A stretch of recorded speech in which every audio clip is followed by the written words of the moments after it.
when you run away from them and then try to be like, okay, well, let me change my life. Knock, knock, here they are. Here are your insecurities again.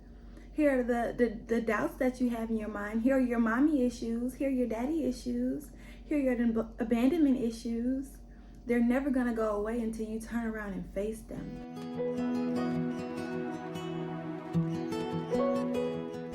Hi, butterfly. I welcome you in with so much love, and I am so grateful you decided to make me a part of your day today.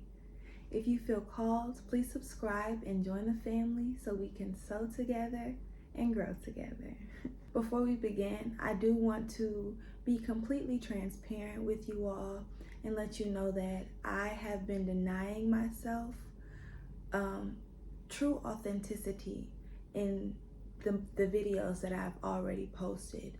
I will always remain graceful and loving and soft, but I am also very funny. Yeah, I'm a pretty girl, and you know, we always want to keep this very kind of serious or not. I don't know how to explain myself, but I'm funny. I love to laugh. I love to make other people laugh, and I had denied myself that opportunity to pretend to be something that I thought you all needed. And I apologize for that.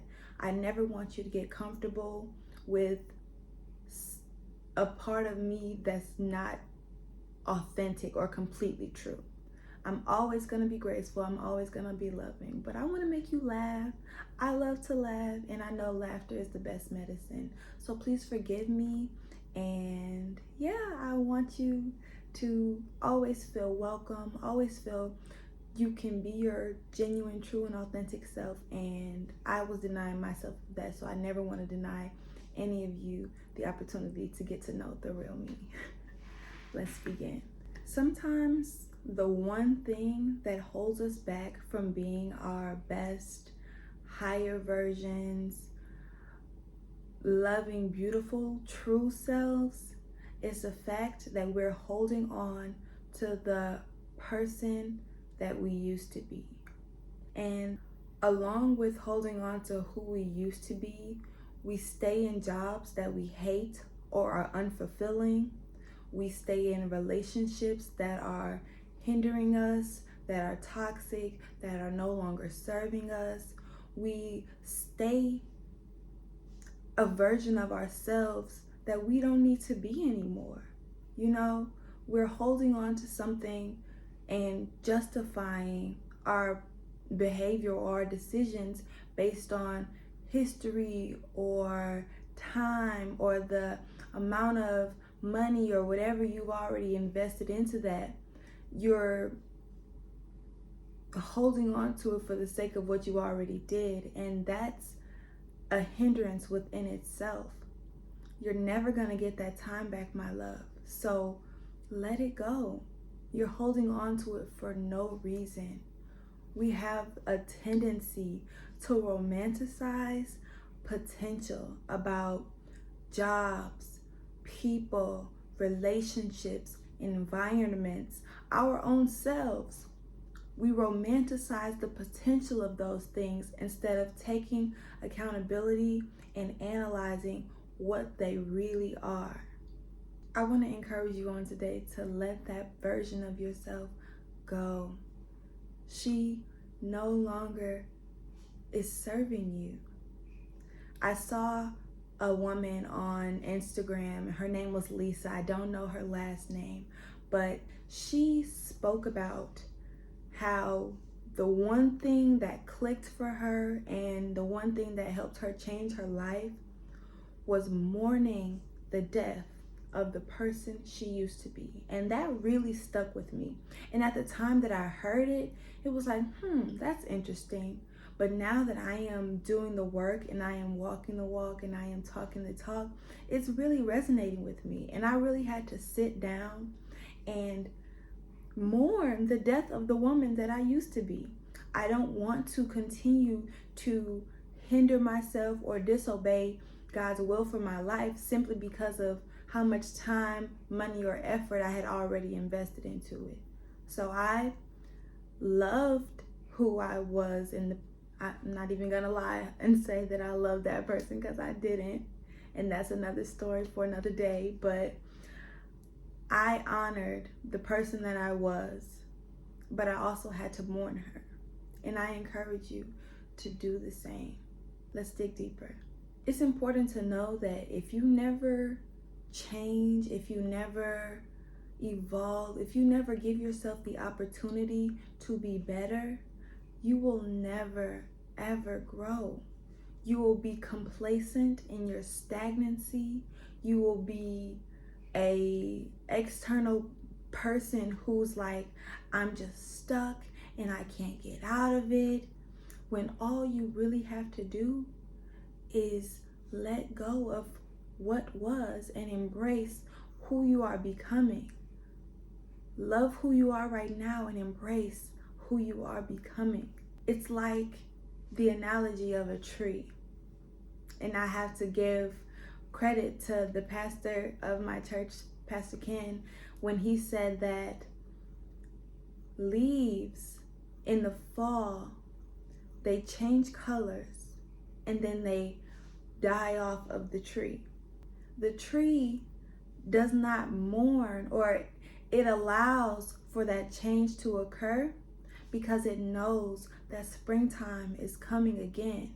So when you look at your life like a tree, when you let change and let go of those dead leaves, of those dead relationships, of those dead jobs, of your, I don't even want to say it like that, but of your dead self, of the self, the part of you that no longer serves you, once you accept that you're not that anymore and you let that go, joy comes in the realization that better has to come.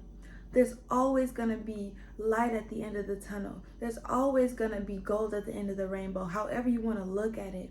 Better always comes when you truly decide to let go of what once was. Excuse me, I'm getting tongue-tied because I'm so excited. But yeah, I just want to say, let it go. Let it fall off. And it's not going to be easy. I never want you to think that anything that I'm saying in these messages is an easy task. Letting go of all that you know, or all that you once knew, and all that you once embraced is difficult. But I encourage you to find things to replace it so there's no void. You know how they talk about habits. You can't break one habit and not have something to replace it. So get in the mindset, the shift change of replacing who you once were, the job you once had, the relationship you once desired. Replace those with better. Replace those with, even while you're in transition, the thought of better. And it'll give you the encouragement, the courage, and the strength to be patient in that waiting time, to be patient in that transition time while you are developing and rising and becoming your greatest self. I'd like to tell you a story about when I was 18. So when I was 18, I ran away to college. Like, I didn't apply to any schools in my state, in the northern hemisphere of Wisconsin. I said Wisconsin. That's where I'm from. Okay, T's out of the bag, whatever. I didn't apply to any up north states. I wanted to get as far away from what I knew as I possibly could, and I went blindly. And I'm so grateful that I did it, because I learned so much in the meantime. But I ran away blindly, just trying to escape. And I am happy to say, and I encourage you to know, that is not going to help you escape your problems. All the insecurities, all the fears, all the traumas, all the abandonment, all the neglect, all the things that you feel in this moment that you think running away from, that you think getting out of a town or trying to escape, they're never going to leave you. They're going to come up in so many ways. They're going to come up in so many habits. They're going to reoccur until you turn around and face those giants. I saw a video from Myron Golden today, and I'm referencing a lot of people because I never want you to think that the knowledge that I have attained is just coming off of my head.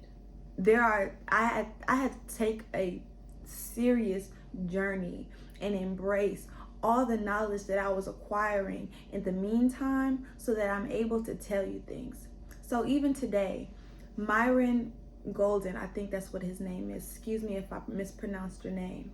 But he said, we run away from our lions and bears. He gave the analogy of David and Goliath. He said that even the smallest person can beat the biggest giants. But David prepared for his giants with the lions and bears. And where we lack and fall short is that we're not ready, or we don't decide to face our lions and bears. We go straight for the giant, and then the giant destroys us because we haven't prepared. And that's the same thing with our fears and our insecurities and all the things that we're running away from. When you run away from them and then try to be like, okay, well, let me change my life. Knock, knock, here they are. Here are your insecurities again. Here are the doubts that you have in your mind. Here are your mommy issues. Here are your daddy issues. Here are your abandonment issues. They're never going to go away until you turn around and face them. And I encourage you to turn around and face those giants. God has given you all the strength, power, and ability to achieve and overcome anything. There is no thing on this earth that is greater than God. Not your doubts, not your fears, not your worries, not even the next person. So I encourage you to take hold of that knowledge and fight those demons of your insecurity. Fight those attacks of your enemy. Fight all the things that you're trying to run away from, because when you overcome it, because I know you will. I know you will. You're strong enough. You are capable enough. So when you do overcome it, you shed that person. You shed the life you used to have, and you get to embrace this new, healed, happier, better version of yourself that God actually intended you to be. I encourage you on today, and I love you so much.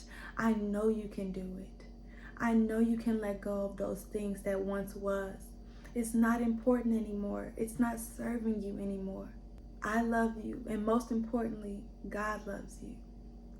And with that being said, I know that we are all on different parts of our journey.